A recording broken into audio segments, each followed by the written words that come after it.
One plant created the world's biggest addiction, and an entire industry made billions from it.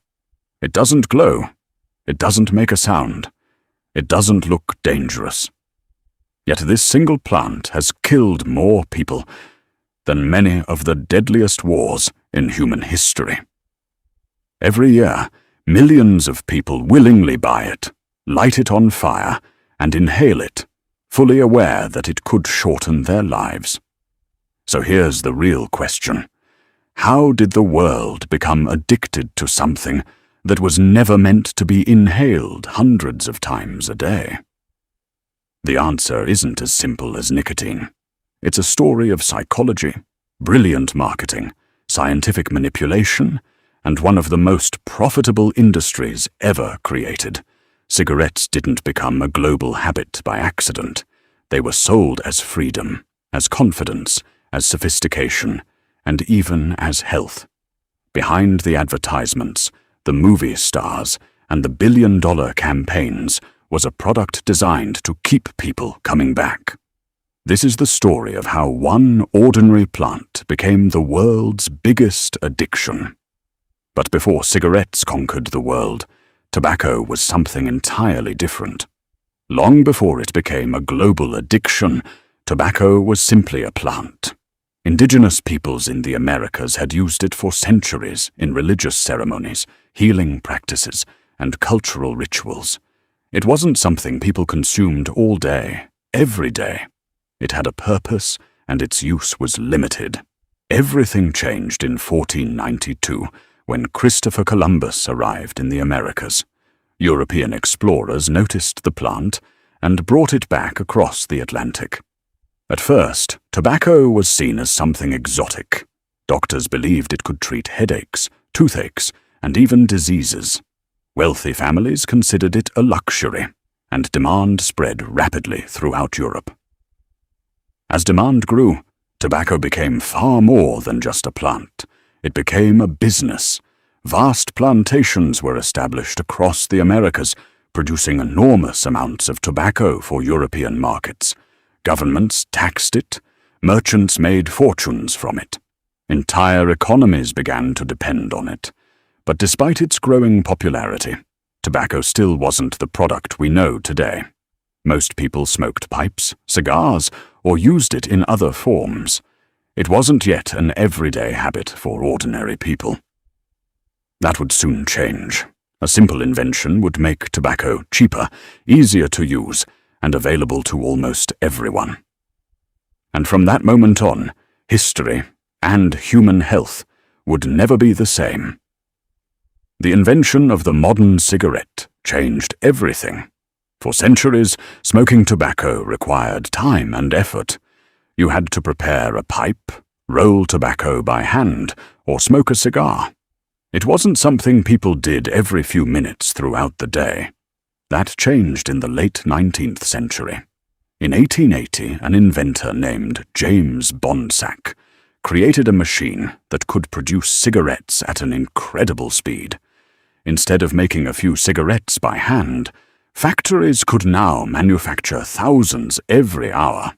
Almost overnight, cigarettes became cheaper, more consistent, and available to millions of people. For the tobacco industry, this was a revolution. The problem was no longer how to make cigarettes. The problem was how to convince people to smoke them every single day. And that's when one of the most powerful marketing campaigns in history began. The tobacco industry didn't just sell cigarettes, it sold an identity. Advertisements showed confident businessmen lighting a cigarette after closing a deal. Hollywood movies placed cigarettes in the hands of the coolest characters on screen. For women, smoking was marketed as a symbol of independence and freedom. For men, it represented confidence, success, and masculinity. Some advertisements even featured doctors. They claimed certain cigarette brands were smoother, gentler, or less irritating to the throat. At a time when scientific research was still limited and regulations were weak, millions of people believed these messages. The strategy worked. Smoking wasn't just accepted, It became normal. Parents smoked around their children.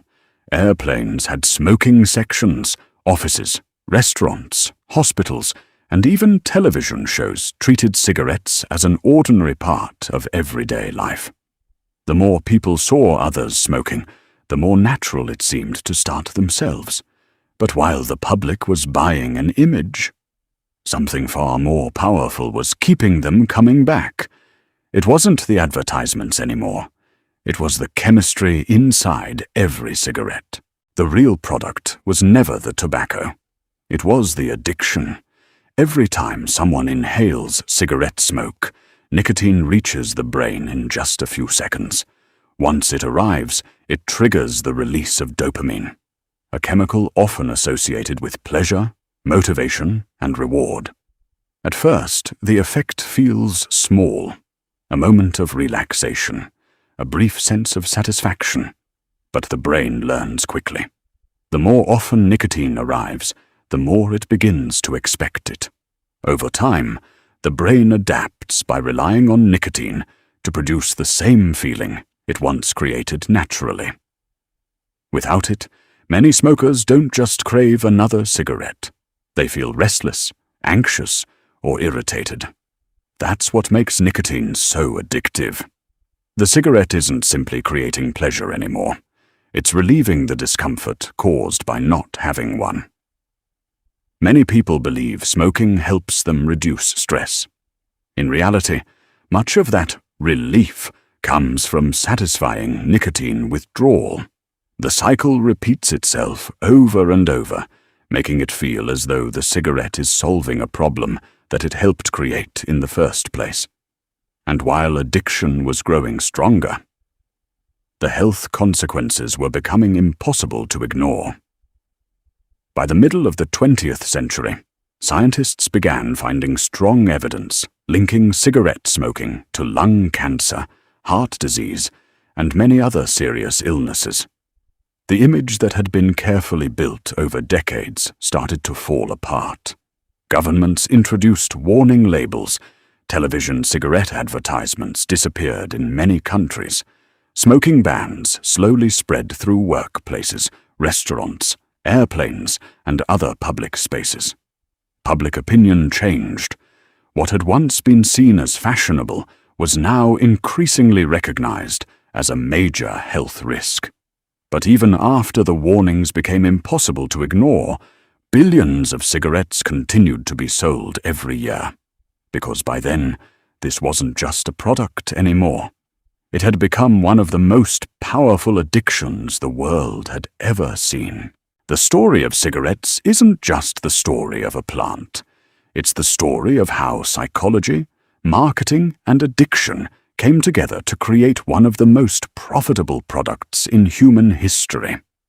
A product that millions of people continued to buy, even after learning exactly what it could do to their bodies.